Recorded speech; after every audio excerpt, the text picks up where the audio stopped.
अब तक की सबसे बड़ी खबर आई है सामने। एसआईआर मामले में सुप्रीम कोर्ट पहुंची है ममता बनर्जी। जी हां, पश्चिम बंगाल की मुख्यमंत्री ममता बनर्जी बुधवार को स्पेशल इंटेंसिव रिवीजन एसआईआर मामले में सुप्रीम कोर्ट पहुंची। शीर्ष अदालत इस समय उन याचिकाओं पर सुनवाई कर रही है जिनमें भारत निर्वाचन आयोग ईसीआई द्वारा विभिन्न राज्यों में चलाए जा रहे मतदाता सूची के विशेष गहन पुनरीक्षण एसआईआर को चुनौती दी गई है। खास बात यह है कि पश्चिम बंगाल से जुड़े मामले में ममता बनर्जी स्वयं अदालत में उपस्थित रही और उन्होंने व्यक्तिगत रूप से बहस करने की अनुमति मांगी है। जी हां, यही नहीं, इस मामले की सुनवाई मुख्य न्यायाधीश सीजेआई सूर्यकांत, न्यायमूर्ति जयमाल्या बागची और न्यायमूर्ति विपुल पंचौली की पीठ कर रही है। ममता बनर्जी अपने वकीलों की टीम के साथ सुप्रीम कोर्ट में मौजूद रही। उन्होंने एक इंटरलोक्यूटरी एप्लीकेशन दाखिल कर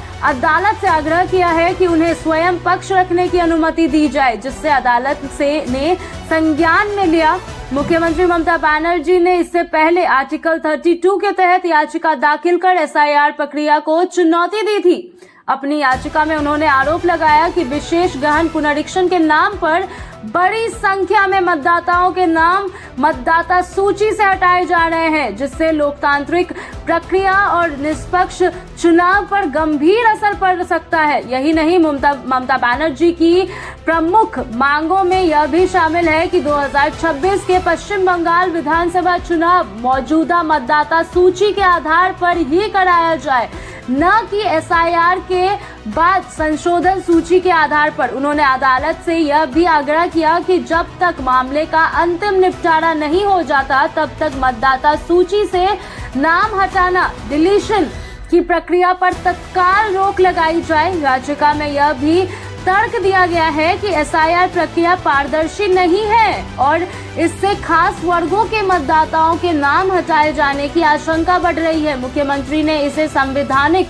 अधिकारों का उल्लंघन बताते हुए कहा कि वोट देने का अधिकार लोकतंत्र की आत्मा है और इससे किसी भी तरह की मनमानी स्वीकार नहीं की जा सकती। सुप्रीम कोर्ट ने की यह सुनवाई इसीलिए भी अहम मानी जा रही है क्योंकि इसके असर न केवल पश्चिम बंगाल बल्कि उन अन्य राज्यों में चल रहे एसआईआर अभियानों पर भी पड़ सकता है। यही नहीं, अदालत के फैसले पर देश भर की राजनीतिक पार्टियों और चुनावी प्रक्रिया से जुड़े सभी पक्षों की नजर टिकी हुई है। फिलहाल सुप्रीम कोर्ट ने इस मामले में सभी पक्षों की दलीलें सुन रही है और लोगों की और आगे की सुनवाई में यह तय किया जाएगा कि एसआईआर प्रक्रिया पर रोक लगेगी या चुनाव आयोग को इसे जारी रखने की अनुमति मिलेगी।